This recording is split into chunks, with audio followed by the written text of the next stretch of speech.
Halo, aku Chris. Poppy and Chris Chat segera dimulai. Cici cici. Poppy, Chris, Chat.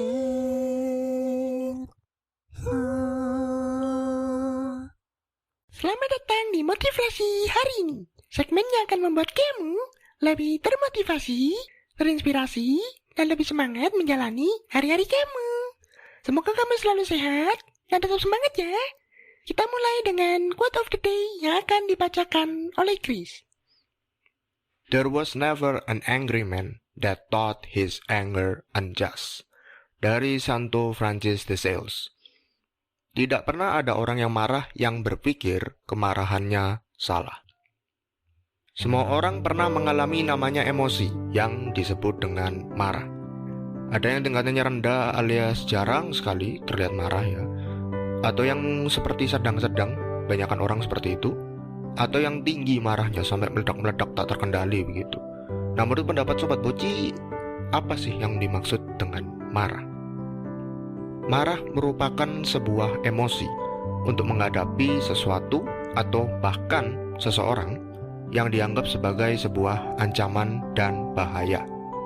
Bila Sobat Boci menganggap bahwa marah adalah sebuah emosi negatif, sebenarnya tidak 100% benar.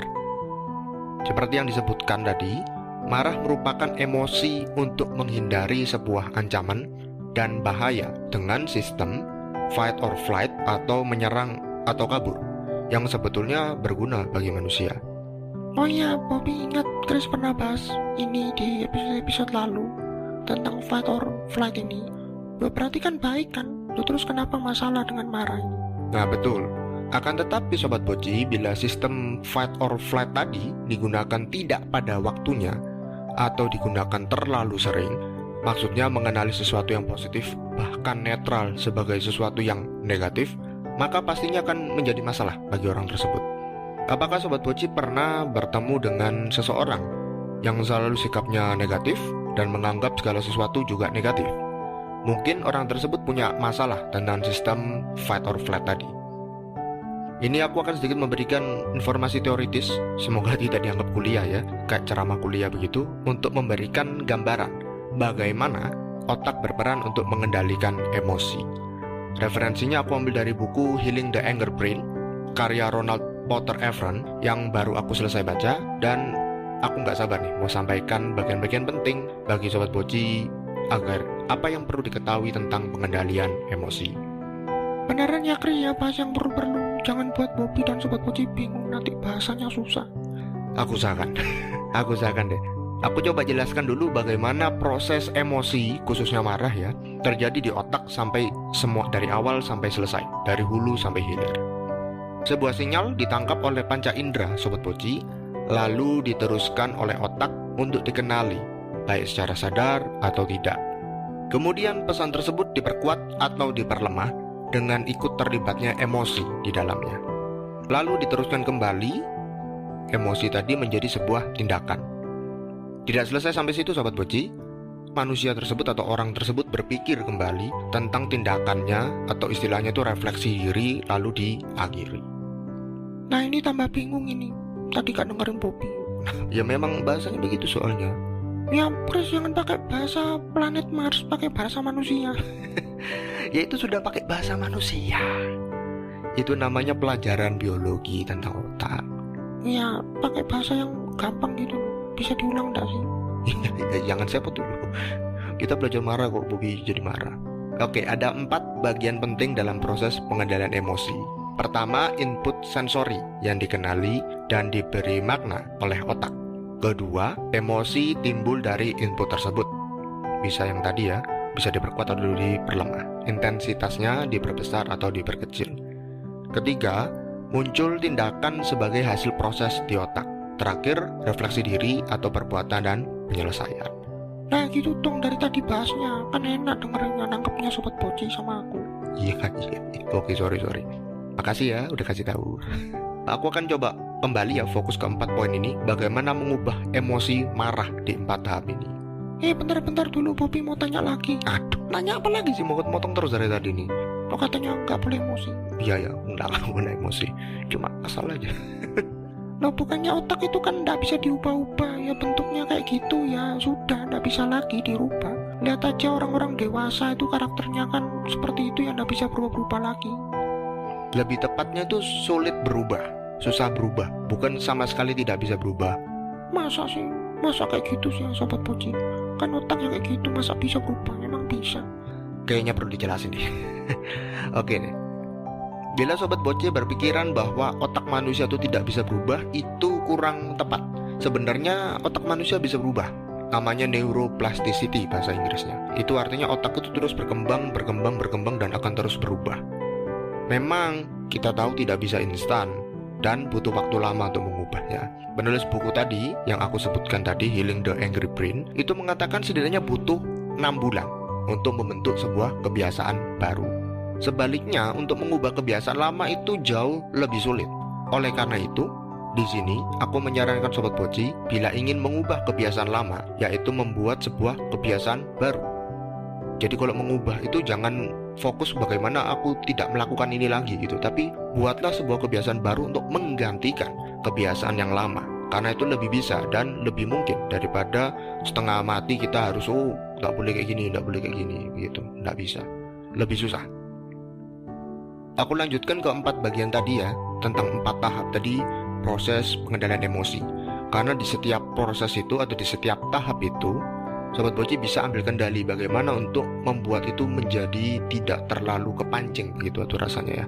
Istilahnya tidak terlalu terpancing supaya emosinya tidak cepat naik. Pertama tentang input sensori tadi. Sobat Boci perlu belajar mengenai respon tubuh Sobat Boci ketika ingin marah.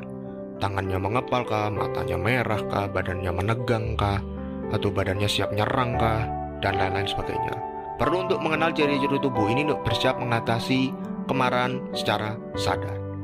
Ya memang emosi itu kan bisa dikontrol kayak gitu kan, emosi terjadi secara biasa. Emosi itu naik turun ya gak bisa kita kontrol dong, itu naluri alami kan, semuanya otomatis. Nah Bobby kurang tepat lagi. Aku salah terus ya, ngaku di episode disalahin terus. Enggak gitu maksudnya. Cuma kalau memang nggak benar kan harus dibenarkan begitu. Ya udah lanjut. Tidak semuanya otomatis ya Sobat Boci ya. Memang ada, betul tadi Bobby mengatakan emosi itu ada otomatisnya. Oh ya, aku ada benernya. Iya ya, kali ini ada benernya dikit. Oh dikit gak banyak. Yang banyak gitu loh. Iya. Nanti aja lah gitu kan. Kalau memang salah harus dibenerin. Nah tidak semuanya otomatis ya, yang tadi ya. Sama emosi berjalan dengan otomatis, tapi lebih baik bisa dikenali lebih dulu supaya lebih siap. Jadi Sobat Boci bisa lebih siap. Ingin emosi, sudah tahu badannya seperti ini, wah berarti ini mau marah nih gitu. Nah kalau begitu Sobat Boci bisa menghindari hal-hal yang membuat Sobat Boci terpancing emosinya atau trigger-trigger yang memicu emosi. Tahap kedua adalah munculnya emosi dari input sensori tubuhnya.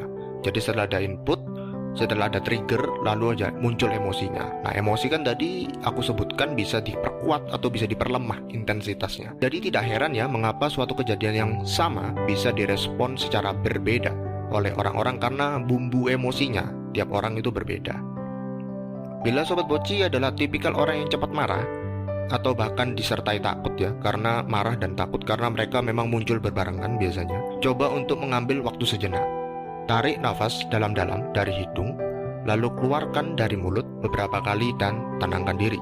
Sobat Boci jangan mengambil keputusan penting dulu dalam kondisi seperti ini, saat emosi marah begini ya. Karena kemungkinan besar pikiran Sobat Boci tidak akan objektif, karena dipenuhi emosi marah tadi. Nah, untuk yang ketiga dan keempat ini aku jadikan satu, yaitu tindakan dan refleksi.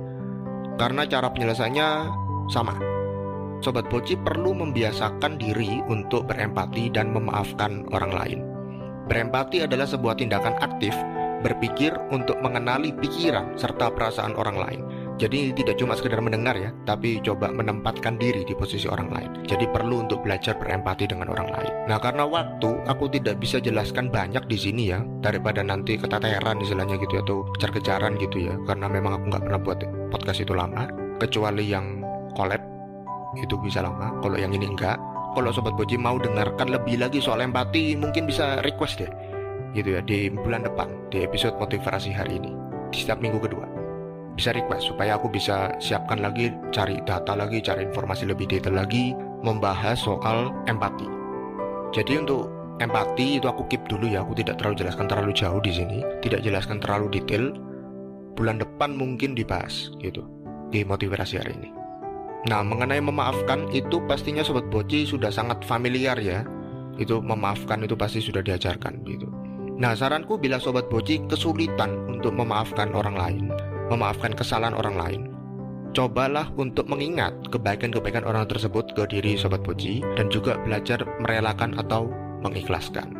Nah, soal mengikhlaskan ini ada hubungannya sama topik minggu depan. Topik minggu depan akan membahas tentang merelakan atau mengikhlaskan dalam bentuk puisi. Kemarahan ibarat seperti api. Bila Sobat Boci tidak bisa padamkan dengan air, jangan coba memberi lebih banyak bensin di situ. Jangan juga api itu ditahan terlalu lama karena akan menyiksa atau membakar Sobat Boci sendiri. Share juga episode kali ini ke teman sobat-sobat Boci yang membutuhkan, khususnya yang sering emosi ya, suka marah-marah sendiri. Gratis kok. Sobat Boci bisa request kira-kira Chris dan Bobby mau bahas apa ya di episode selanjutnya. Kalau misalnya mau bahas empati di bulan ke depan. Nah, Sobat Boci kira-kira suka nggak sih? Cocok nggak sih atau bahkan sudah tahu? Jadi yang nggak usah dibahas lah. Bisa DM di Instagram Chris. Terus kembangkan potensi diri kamu.